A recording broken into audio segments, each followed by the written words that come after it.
آج ہم آپ کو سنائیں گے بریانی کی دلچسپ کہانی۔ بریانی کو سب سے پہلے کس نے بنایا اور بریانی کا آغاز کہاں سے ہوا؟ یقیناً آپ کو یہ جان کر حیرت ہوگی کہ بریانی کا آغاز جنوبی ایشیا سے ہی ہوا تھا۔ دوستو، بریانی ہم سب کے گھروں میں بنتی ہے اور شاید ہی کوئی ایسا ہو جس کو بریانی کھانا پسند نہ ہو۔ کہتے ہیں بریانی کو ایران میں ایجاد کیا گیا تھا۔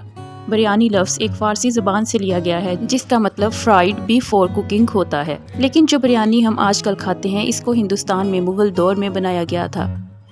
یہ کہانی بتائی جاتی ہے کہ شاہ جہاں کی مشہور ملکہ ممتاز، جس کی یاد میں شاہ جہاں نے تاج محل بنایا تھا، ایک دفعہ اپنے فوجیوں سے ملنے گئیں اور فوجی بہت کمزور لگ رہے تھے۔